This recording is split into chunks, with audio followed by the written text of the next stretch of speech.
ladies and gentlemen, Norman, fellow Toastmasters. If you live long enough on the planet, you're going to be given the opportunity to give the eulogy speech. It's the speech of your life. It's very, very important. I have a few pointers for you, of course, about 6 of them. The first thing is, start strong. Have your opening line well rehearsed. Move right into telling a story. Stories are easy. We all have lots and lots of stories about our family, about our friends.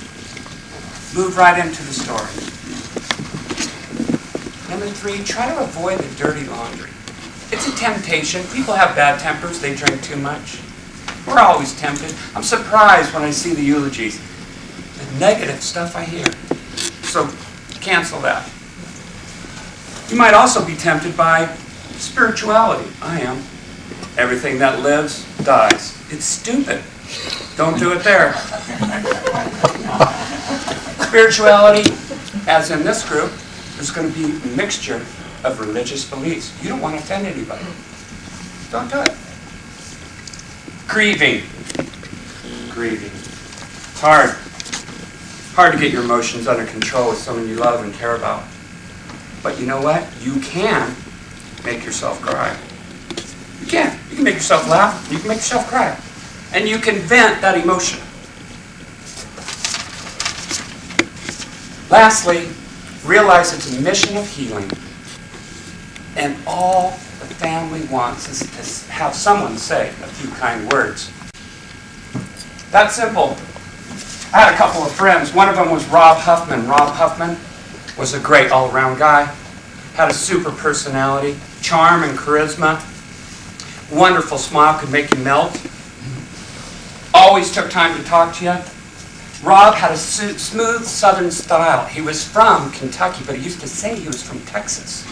But he and his brothers trained horses in Kentucky. His father was an international judge. Rob Huffman was my boss. He recruited me to train horses. I trained the English horses, he trained the Western horses, and together we became the best of friends. Rob Huffman believed in me. And he was right, because I was able to help his daughter become a world champion. Our best time together was sitting around the campfire, playing guitar, singing songs for our family, friends, and clients. One night, we played until the sun came up the next morning. Within 14 months, Rob had laid and died of colon cancer. At his funeral, I sat in the pew, too frozen to walk to the pulpit that day. It was then I realized I was going to stop procrastinating about Toastmasters and finally join so I could do something about that because I cared. Had another friend named Jimmy.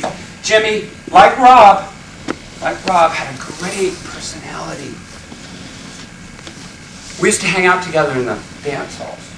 Whenever I'd go out dancing, I would always look for Jimmy's table because I loved to sit with him. And I would go to any extreme to make him laugh. He had this wonderful smile. Sure enough, the phone rang. It's a mutual friend of ours, Susie. Jimmy had died of a heart attack while out dancing at the Crazy Horse. Right at that split moment, I knew I was going to give the eulogy. I knew I was. I had a couple of speeches at Toastmasters. I had kind of a rough idea. It's midsummer, midday, it's hot. I'm in my sandals and shorts, I'm working. I'm thinking no one's going to show up. I walk into the back of the church, it's filled. Black suits, black dresses. Sit down with a friend of mine in the back row, elbowing him in the side, as guys do, to hide their emotions. He asked me, he says, "What are you doing here?" I said, "Well, these women are going to need some consoling." And I'm there to give it to them. Make no mistake about it.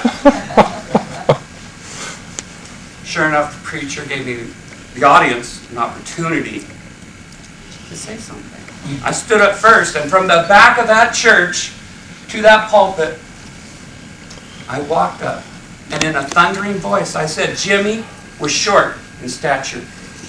but he had a great heart. And I looked that family in the eye on my closing statement, and I said, he was a great guy. He was super, and I meant it.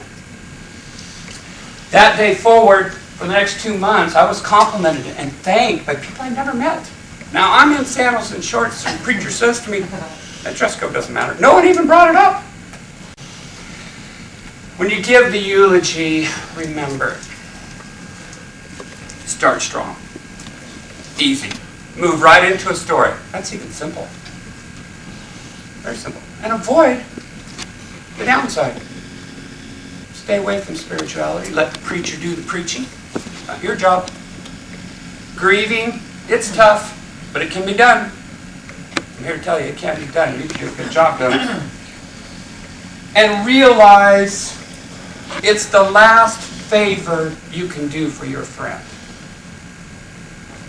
The real favor. It's a mission of healing. And the family just wants someone to say a few kind words.